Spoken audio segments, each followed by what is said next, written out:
So last night, Rochester and I talked about a trip after the ceremony.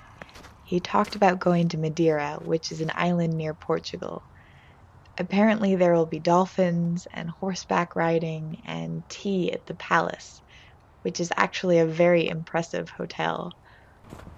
Honestly, imagining myself in Portugal is amazing right now because, well, but it all seems kind of like a wonderful story.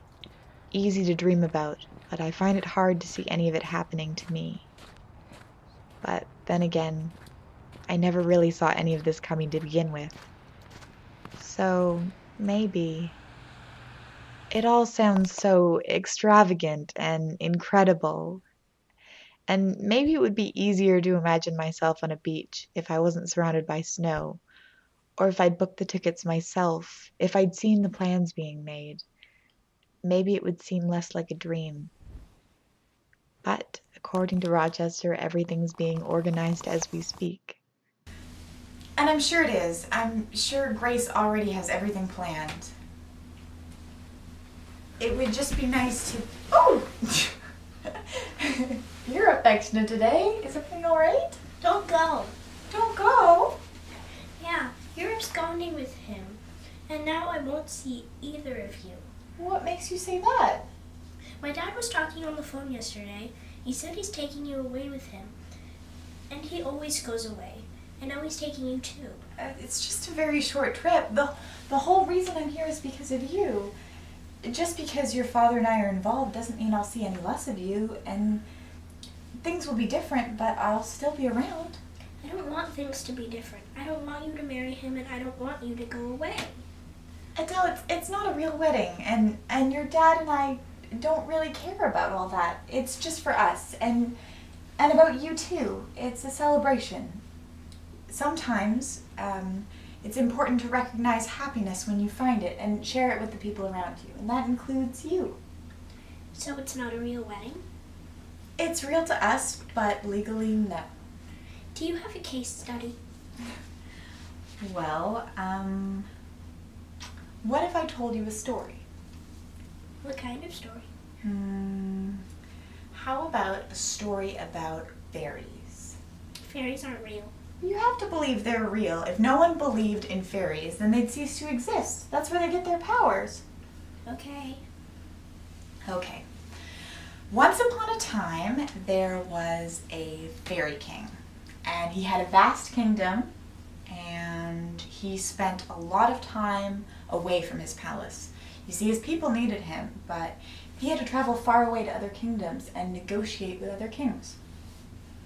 Now, he was always rushing from place to place, so it was only a matter of time before he got into an accident. This is a very obvious metaphor, Jane. I know, just go with it. He was flying too quickly one day because he wanted to get home more than anything.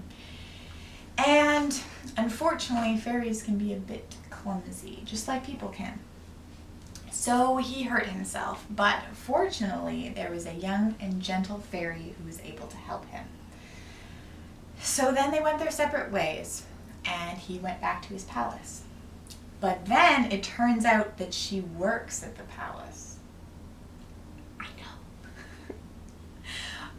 know. Okay, well, originally she thought that he was stubborn and brash, but as she got to know him better, she got to find out what he was really like. What was he like? He was very compassionate, playful, fair, kind of. He was really great. You see, it wasn't long before the palace became like a home to her, and she belonged there and felt really happy. Oh, come on. You left out the best part. How could there be a better part? Well, the best part is when the two fairies fall in love and get married. And then they go on a honeymoon together. Because I don't know if you know, but fairies have the best honeymoons. Do they have to go away, though? Well, yeah, because you see, the fairy, the gentle fairy, wasn't actually a fairy. Secretly, she was a princess, an ice princess. the king, he just wanted to help her. So they went to the moon. The moon? The moon? Yeah, the moon. You can't live on the moon. There's radiation from galactic cosmic waves, and the moon dust is corrosive and toxic. And you can't breathe there. Well,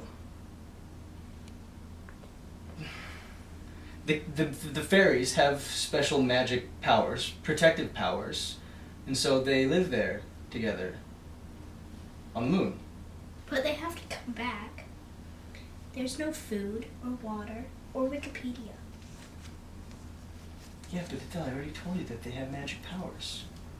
So, and plus the moon is the only place that's cold enough for the ice princess to live. Anywhere else and she would melt. She would be gone forever.